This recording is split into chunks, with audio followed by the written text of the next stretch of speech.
Question number 4. If x is not equal to y, then coordinates x comma y not equal to y comma x and coordinates x comma y equal to y comma x if and only if x is equal to y.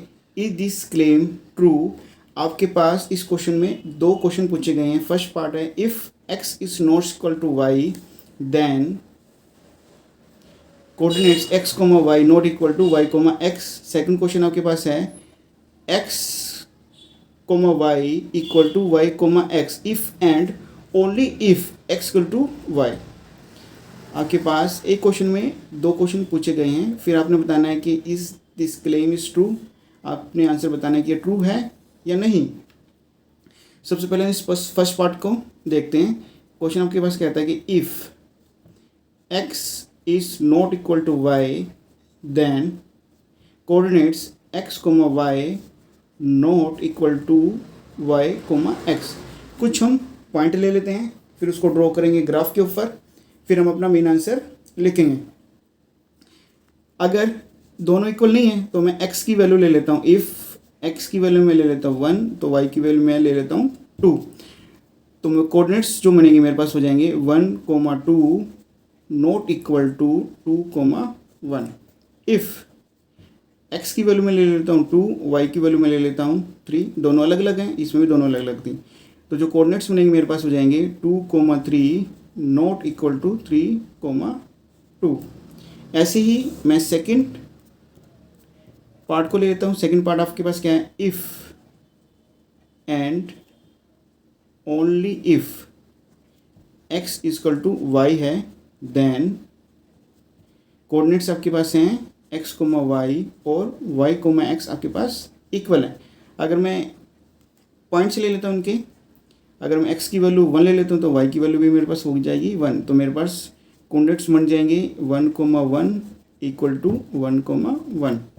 If x की value मैं 2 ले लेता हूँ तो y की value भी मेरे पास हो जाएगी 2. तो कोऑर्डिनेट्स आपके पास हो जाएंगे 2, 2 और 2, 2. इन दो केसेस को मैं ग्राफ के ऊपर ड्रॉ करता हूँ. फिर मैं अपना मेन आंसर लिख के आपको बताऊंगा कि ये इसका आंसर असलियत में है क्या. फर्स्ट पार्ट की तरफ करते हैं. 1, 2, 2, 1 को मैंने ड्रॉ करना है. 1, 2 यानी कि मेरे पास हो जाएगा यहाँ पर 1, ये 2 हो जाएगा. नेक्स्ट है मेरे पास 2, 1 x की वैल्यू 2 और y की वैल्यू हो जाएगी 1. तो कोऑर्डिनेट्स मेरे पास हो जाएंगे यहाँ पर 2, 1.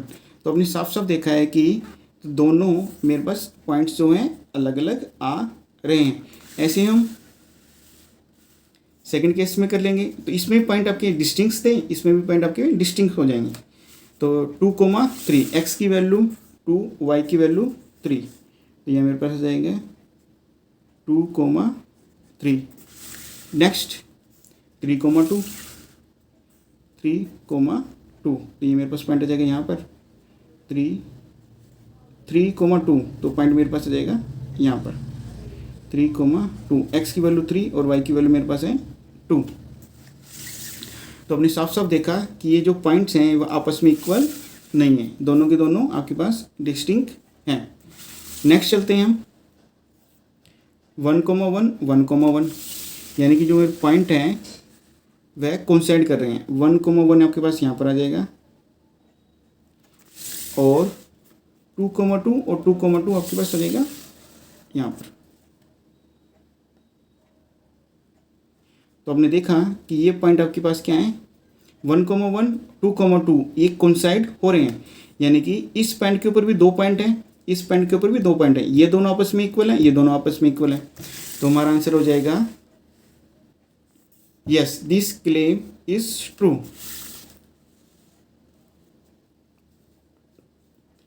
हम अपना मेन आंसर लिख लेंगे yes this claim is true. First point के लिए हम आंसर लिख देंगे. इस वाले के लिए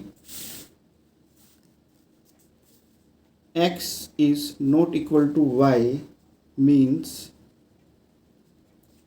x is not equal to y if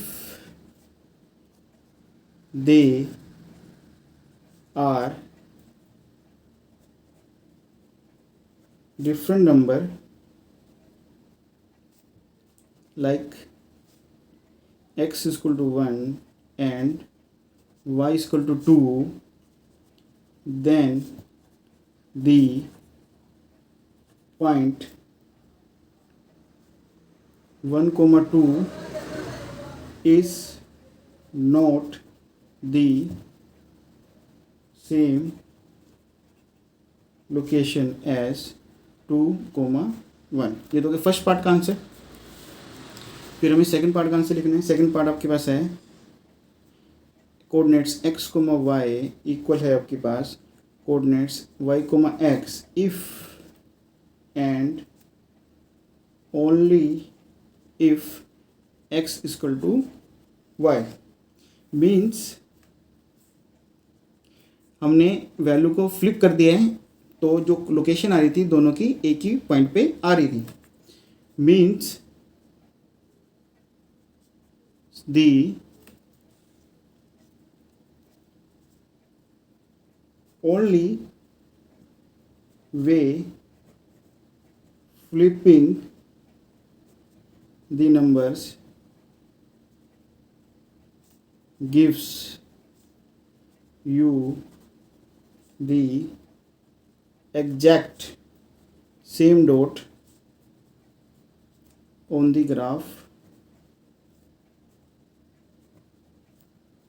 like एक एग्जाम्पल लिख लेते हैं like x is equal to 2 and y is equal to भी 2 हो जाएगा।